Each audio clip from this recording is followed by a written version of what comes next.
Hello po guys, ngayon ay andito tayo sa Mambusaw Bridge para tingnan dito yung pagtaas ng tubig na mula sa dam.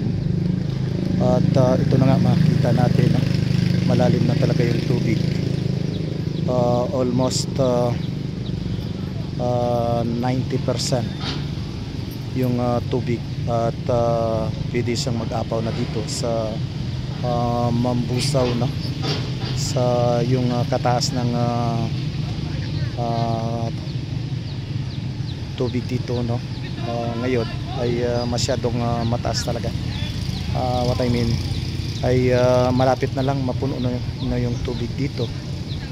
At ito nga, makita natin, no, maraming mga bata na nagbabantay ng kahoy para dito na kung mayroong mga kahoy dito, no, pwede nilang punin. Yan po. At sinuno andyan, no, nagbabantay na rin ng tubig.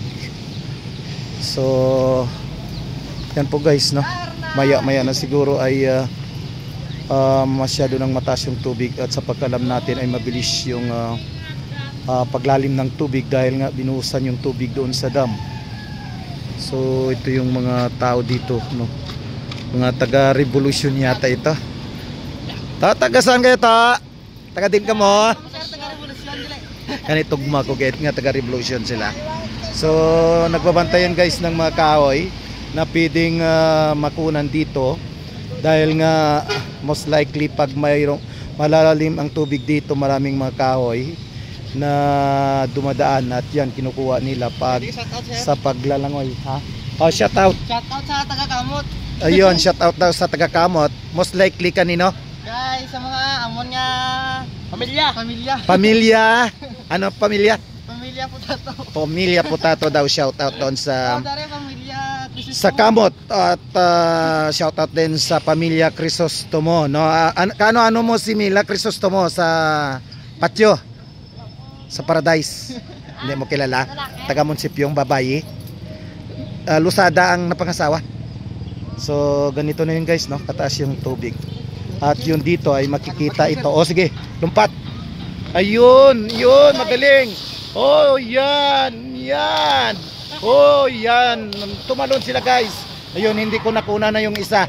Ayun, basta magaling sila magtalon guys, dahil nasanayan na yun nila pag nagbaba yung tubig dito sa aming bayan, sa bayan ng Mambusaw. At ito yung maliit na kaibigan natin, ano.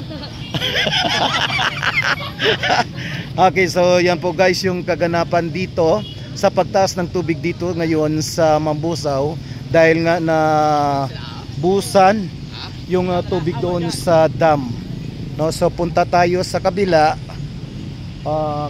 tulay.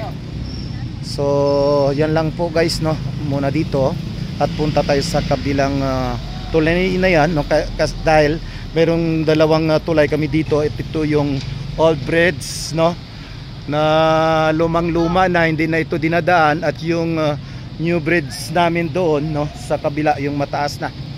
So punta tayo doon guys. Yan po. Dani Navarra. Thank you. Sige.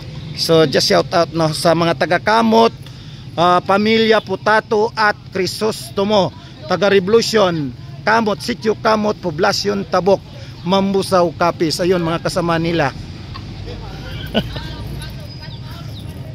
Okay, so yan po guys, napunta tayo doon sa kabila at tingnan, no, yung tubig naman doon. Ito na nga, no. Actually kagaling tayo doon sa aming bahay, at kasi malalim din doon, I mean mababa. So sa pagkita natin doon, no, tumataas na rin yung tubig. At andito tayo, no, sa bridge na ito ng Mambusaw, main bridge, para masaksihan mismo yung pag-akyat ng tubig dito, ano.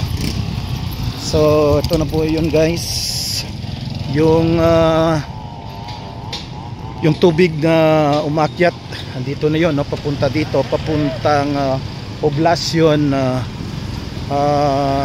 Tabok na rin, no, Pangpang Norte at Tiplo, yan, Barangay Tugas, papasok ng bayan ng Sigma at syempre yung Dao. Ito yung tubig ngayon, yung pag-akyat ngayon guys, no? Dahil nga nabuhusan yung konti, nagbawas ng tubig doon sa dam. So ito yun po guys ang makita natin dito sa main bridge ng Mambusaw, at doon tayo galing kanina, no? Yan po guys, no? So dadaan yung series dahil ito nga yung national highway, nautical highway ng Mambusaw. Yan po guys yung kaganapan dito sa pag-akyat ng tubig ngayon. So for those who have not able to follow, just follow my page guys, at syempre sa ating YouTube na rin, paki-subscribe na lang. Maraming salamat po, bye bye.